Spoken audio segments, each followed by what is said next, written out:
They say life can change in an instant.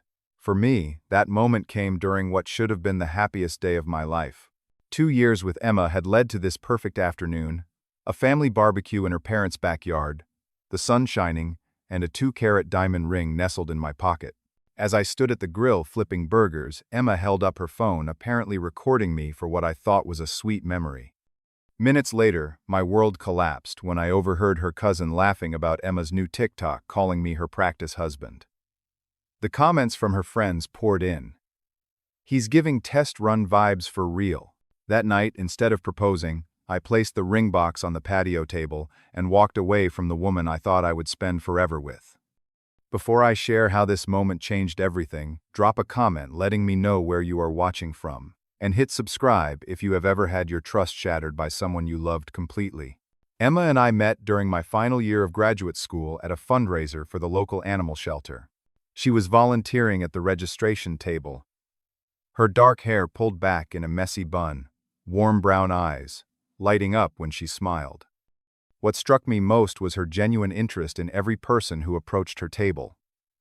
When it was my turn, she asked about my rescue dog Bo rather than making small talk. We ended up talking for 20 minutes until her supervisor gently reminded her about the line forming behind me. I left with her number and a date planned for the following weekend. Our first date was at a small Italian restaurant downtown, where we talked until the staff began stacking chairs around us. Emma was studying marketing with dreams of working for a major advertising firm. I had just completed my master's in architectural engineering and was starting at a respected firm in the city. We discovered shared passions for hiking documentaries and terrible sci-fi movies that were so bad they were good. The relationship progressed naturally. After 6 months, we were spending most nights at each other's apartments. By our 1-year anniversary, we had moved in together into a renovated loft downtown. Emma decorated the space with a photographer's eye for detail, creating a home that felt both stylish and comfortable. I had never been happier or more certain about someone. Looking back, the first subtle shifts began around our 18-month mark. Emma had always been active on social media, but her focus intensified when TikTok gained popularity. What started as occasional fun videos evolved into a dedicated pursuit of followers. She would spend hours planning, filming, and editing content, often asking me to participate in trends or challenges. While I was supportive, I preferred staying behind the scenes, helping with lighting or offering feedback rather than appearing on camera. Her friend group changed during this period as well. Her longtime college friends were gradually replaced by new connections she made through social media followers who became real-life friends, primarily other aspiring content creators. They would gather at our apartment for content creation days, turning our living space into an impromptu studio with ring lights and portable backdrops. Amelia and Jade became Emma's closest new friends, both with significant followings of their own. They were single and frequently posted about dating adventures, relationship upgrades, and finding men who could provide the lifestyle they deserved. I noticed Emma's content shifting to match theirs, more closely commentary about relationships, expectations, and the concept of settling. Small comments began slipping into our conversations that I dismissed at the time. When discussing our future, Emma would say things like, "If we end up getting married someday," rather than, "when we get married." At a friend's wedding, she remarked that she was still too young to be tied down for good. When her cousin announced her engagement after just 1 year of dating, Emma said she was rushing things without experiencing enough relationships first. Despite these hints, our relationship remained strong in most respects. We rarely argued, enjoyed each other's company, and had built a life that felt meaningful. After 2 years together, I decided it was time to propose. I spent months researching the perfect ring, eventually selecting a vintage-inspired design, with a center diamond that reminded me of the sparkle in Emma's eyes when she laughed. The opportunity for the perfect proposal presented itself when Emma's parents decided to host their annual summer barbecue. The event had become a tradition, bringing together family and close friends for an afternoon of food and connection. I approached Emma's father, Michael, 3 weeks before the event, asking for his blessing and sharing my plans to propose in the garden at sunset. Michael was thrilled, pulling me into a bear hug and immediately offering to help coordinate the surprise. Emma's mother, Patricia, suggested we make the barbecue slightly more special than usual, without raising suspicions. She would set up the garden area with string lights and flowers, under the guise of wanting new family photos. Emma's younger sister Lily was brought into the secret as well, tasked with ensuring Emma would be dressed nicely for the photos and keeping her away from the garden until the perfect moment. The week before the proposal, I was a bundle of nerves and excitement. I had the ring-sized, confirmed the photographer Patricia's friend who would capture the moment from a discreet distance and written and rewritten my proposal speech countless times. Emma seemed blissfully unaware. Her attention focused on planning the perfect outfit for her barbecue content and collaborating with Amelia on a series of summer grilling videos. The morning of the barbecue arrived with perfect weather sunshine with a light breeze not too hot for an outdoor gathering. I woke up early, too excited to sleep. Emma was already up testing different makeup looks for her planned content. I made us breakfast, stealing glances at her as she concentrated on her phone, mentally rehearsing my proposal one last time. As we drove to her parents' house, the ring box in my pocket felt like it weighed 100 pounds. Emma chatted about which TikTok sounds were trending and her ideas for the barbecue content, while I nodded along my mind elsewhere, imagining her face when I would drop to one knee just a few hours later. The barbecue began like any other family gathering. Emma's father had the grill fired up by 2 in the afternoon, the scent of charcoal and marinated meat filling the air. Her mother bustled around, setting up tables with red and white checkered cloths, mason jars filled with wildflowers as centerpieces. Family members arrived in waves, each bringing side dishes or desserts. Emma immediately began capturing footage, narrating the scene for her followers. "Welcome to the annual family barbecue," she said to her phone. "This is where the magic happens, and by magic I mean my dad burning at least one hot dog and my mom pretending not to notice." I helped Michael at the grill, both of us exchanging, knowing glances about what would happen later. By 4:30, the party was in full swing. Around 20 people filled the backyard, some playing yard games, others gathered around the food table or sitting in clusters of conversation.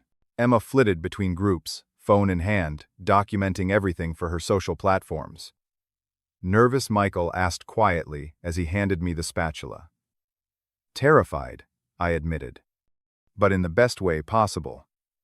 He clapped me on the shoulder. "She is lucky to have you. I cannot wait to officially welcome you to the family." Those words filled me with warmth and certainty. I had found not just the woman I loved, but a family that felt like my own. As I turned the burgers on the grill, I pictured holidays and celebrations stretching into the future, our own children someday running through this same backyard. Emma approached the grill area around 5, her phone held up in selfie mode. She stood beside me, angling the camera to capture both of us with the grill in the background. I smiled, accustomed to her constant documentation. "This is my man," she said to the camera, working the grill like a pro. I leaned in and kissed her cheek, thinking she was creating a sweet memory of our day. She giggled and continued filming for another minute before walking away to join Amelia and Jade, who had arrived fashionably late. The three huddled together, looking at Emma's phone and laughing. I thought nothing of it, focused on not burning the food and mentally preparing for the proposal scheduled for sunset in just over an hour. 15 minutes later, I noticed Emma's cousin Taylor approaching the grill, her expression strange, a mixture of awkwardness and pity. "Need any help?" she asked, though her eyes were not on the food. "I think I have it under control," I replied. "But thanks for offering." Taylor lingered, shifting her weight from foot to foot. "So, have you seen Emma's latest TikTok? The one she just filmed here?" "Not yet." Why? Taylor's face flushed. "No reason. I just thought it was interesting." She quickly excused herself, practically fleeing to the other side of the yard. A sense of unease settled in my stomach. I handed grill duties to Emma's uncle and pulled out my phone, opening TikTok to check Emma's profile. The most recent video had been posted just 10 minutes earlier and already had hundreds of comments. The caption read, "When your practice husband has no idea number relationship dis number upgrade coming number just practicing." In the video, Emma stood beside me at the grill, smiling sweetly before making a series of exaggerated facial expressions behind my back, rolling eyes and making a yikes face while pointing at me. The text overlay read, point of view. Your practice husband is doing husband things while you prepare for the real deal someday. My hands began to shake as I scrolled through the comments. He's giving test run vibes for real. Girl, you can do better than that for your forever guy. Smart to practice with the safe option before leveling up. Does he know he's the BHA as a trial version? Worst of all were the replies from Amelia and Jade, filled with laughing emojis and comments like, the practice husband never knows, and at least he's good at grilling. Keep him around until summer ends. Emma had hearted these comments and responded with winking emojis. I stood frozen phone in hand as the implications washed over me. Practice husband. Trial version. Temporary. The woman I was about to propose to saw me as nothing more than a stepping stone, a rehearsal for her real life that would eventually include someone else. Looking up, I spotted Emma across the yard still, with Amelia and Jade, all three looking at their phones and laughing. She caught my eye and waved, seemingly oblivious to the fact that I had seen the video. The disconnect between her casual wave and the devastation I felt was surreal. I looked down at the burgers on the grill, perfectly cooked and ready to serve. The party continued around me, conversations and laughter, creating a backdrop to my private nightmare. My hand went to my pocket, feeling the outline of the ring box, the symbol of a future that had evaporated in an instant. Patricia approached, carrying a tray of condiments. Almost ready for the big moment, she whispered excitedly. I could not find words to respond. Instead, I simply pulled out my phone and showed her the TikTok. Her expression shifted from confusion to shock to anger as she processed what she was seeing. This cannot be serious, she said. Emma would never. This must be some kind of joke. But the evidence was undeniable, playing on loop on my phone screen. The caption, the comments, Emma's responses, all painting a clear picture of how she truly saw our relationship. I need to go. I managed to say, my voice barely recognizable to my own ears. Patricia grabbed my arm. Wait, let me talk to her. There must be an explanation. The explanation is pretty clear, I replied, gently removing her hand. I am not who she wants long term. I am just practice. With methodical calm that belied the storm inside me, I turned off the grill, placed the spatula on the side table, and reached into my pocket. The velvet ring box felt heavy as I set it down beside the grill, a silent statement that needed no explanation. Patricia gasped softly when she saw it, her hand covering her mouth. Please tell Michael I am sorry, I said. And thank you both for everything. I walked through the yard past clusters of people, enjoying the day, oblivious to the collapse of my world. Emma was still with her friends, back turned to me, laughing at something on one of their phones, probably more comments on her viral humiliation of me. I made it to my car without anyone stopping me. As I started the engine, I caught a glimpse of Patricia hurrying across the yard toward Emma. I did not stay to witness the confrontation. Instead, I drove away from the home I had hoped would become part of my family, from the woman I had planned to spend my life with, and from the future I had been certain of just 30 minutes earlier. The notifications began before I even reached my apartment. Multiple calls and texts from Emma.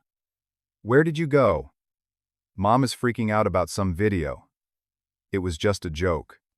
Please call me back. You are overreacting. I silenced my phone and focused on driving, my mind strangely empty. When I arrived home, our shared apartment felt immediately foreign, filled with evidence of our intertwined lives that now seemed like artifacts from someone else's relationship. Photos of us on the walls, her sweater draped over the couch, our coffee mugs side by side in the kitchen, all of it felt like a carefully constructed illusion that had been shattered. I packed an overnight bag with essentials, unable to face the prospect of sleeping in our bed. My friend Marcus had a spare room where I could crash, until I figured out next steps. Before leaving, I took one last look around, my eyes landing on the framed photo from our first anniversary. Emma and I on a hiking trail, faces flushed with exercise and happiness. I left it face down on the counter. Emma arrived just as I was putting my bag in the car. She jumped out of her parents' SUV, her face streaked with mascara. Patricia visible in the driver's seat. What are you doing? She demanded, seeing my packed bag. Where are you going?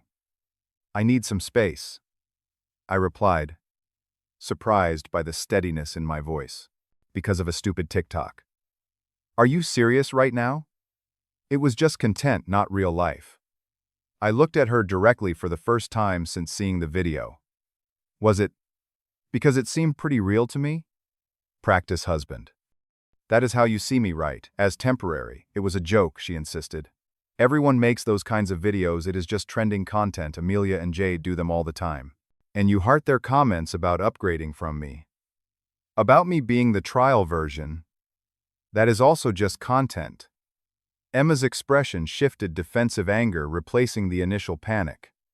You are taking this way too seriously. This is my career. Social media pays our bills, remember. Sometimes you have to play into trends. Trends that involve humiliating the person you supposedly love. I asked. The person who was going to propose to you tonight. Her eyes widened at this revelation. Propose tonight. But we never talked about. That is the point of a surprise proposal, Emma. Your parents knew. Your sister knew. I had a photographer coming at sunset. And you were filming TikToks about how I am just your practice round. Emma's face crumpled, the reality of what she had done finally sinking in. I did not mean it, she whispered. Please. We can fix this. I will take the video down right now. The damage is done, I said. I saw how you really feel. That is not how I really feel. It was stupid, I got caught up in trying to get views. Amelia said, controversial, couple content always goes viral. I leaned against my car, suddenly exhausted. Here is the thing, Emma. If it was just the video, maybe we could work through it. But this is not the first hint I have had that you see me as temporary. The comments about being too young to settle down. Always saying if we get married instead of when. Calling your cousin's engagement a mistake because she had not experienced enough relationships. Emma was shaking her head frantically. Those were just casual comments. Everyone has doubts sometimes. I never did, I replied simply. Not once in 2 years did I doubt that you were who I wanted to spend my life with. And that is the difference. So you are just leaving. 2 years together, and you walk away over one mistake. It is not the mistake, Emma. It is what the mistake revealed. You can only joke about something if there is some truth to it. You would never post a video calling me your practice wife because the idea would be absurd to you. But practice husband felt natural because somewhere inside that is how you see me. Emma began crying in earnest, reaching for my arm. Please do not leave like this. We need to talk more. I gently removed her hand. I am staying at Marcus's for a few days. I will come back when you are at work to get more of my things. We can talk about apartment arrangements later. As I drove away for the second time that day, I saw Patricia embracing a sobbing Emma in my rearview mirror. Part of me ached to turn around to comfort her despite everything. But the larger part knew I needed to keep driving forward. The next 2 weeks passed in a blur of practical arrangements. Emma moved in with her parents, temporarily allowing me to return to the apartment to pack my things without awkward encounters. Marcus's guest room became my refuge as I searched for a new place to live. Emma's calls and texts continued evolving from defensive to apologetic, to desperate as the reality of our breakup settled in. Her parents reached out as well. Patricia left a tearful voicemail expressing her disappointment in Emma's behavior and asking me to consider forgiveness. Michael sent a simple text, "She made a terrible mistake. But I respect whatever decision you make." Their messages touched me deeply, making the loss of not just Emma but the family I had hoped to join all the more painful. Friends took sides as they inevitably do in breakups. Some suggested I was overreacting to just a social media joke. Others, who had witnessed Emma's growing obsession with content creation and follower counts, understood the deeper issues at play. What surprised me were the friends who confided they had always sensed Emma's hesitation about our future friends, who had heard her make comments when I was not around about keeping options open and not being ready to commit completely. Each revelation was a fresh cut but also a confirmation that I had made the right decision. The woman I thought I knew, the woman I had planned to marry, existed primarily in my hopes and perceptions, not in reality. 3 weeks after the barbecue, I was settled in a small but comfortable studio apartment across town. The fresh start was both lonely and liberating. No evidence of Emma surrounded me, no memories embedded in the furniture or walls. I had taken only what was undeniably mine from our shared space, leaving behind the life we had built together. My phone lit up with a text from an unexpected source, Emma's sister Lily. "I know I am probably the last person you want to hear from, but I thought you should know Emma is really struggling. She cries every time someone brings up your name and is begging for you to come back. She misses you terribly. She keeps saying the TikTok was the biggest mistake of her life. I have never seen her like this." I stared at the message for a long time before responding. "Thank you for letting me know. I hope she finds peace. Please take care of her." Lily replied immediately. "Does that mean there is no chance? She really does love you, you know." After careful consideration, I wrote, "Sometimes love is not enough when trust is broken. I wish her well, but we cannot go back." That evening, I sat on my new balcony watching the sunset with a glass of whiskey, reflecting on everything that had happened. The engagement ring had been returned to the jeweler, the deposit partially refunded, though not without cost. It seemed a fitting metaphor for the relationship itself, an investment that would never yield the expected returns with penalties for early withdrawal. The pain had not disappeared, but it had evolved into something more manageable, tinged with gratitude for what I had learned. I had discovered my own worth, and the type of love I truly deserved, complete, certain, unambiguous. I had learned that sometimes the kindest thing you can do for yourself is to believe people when they show you who they are, even unintentionally. Emma had shown me I was her practice husband, and while the revelation had been devastating, it had also been a gift, allowing me to exit a relationship that would have eventually ended with far more collateral damage. Better to lose a girlfriend than a wife. Better to cancel a proposal than to file for divorce. My phone buzzed again with a call from Emma, the first in several days. After a moment's hesitation, I declined it, then turned off my phone completely. Tomorrow would bring new challenges, new opportunities, and perhaps eventually, when I was ready, the possibility of a new love, one built on mutual respect and shared visions of the future. As painful as it had been, I was grateful for that TikTok video.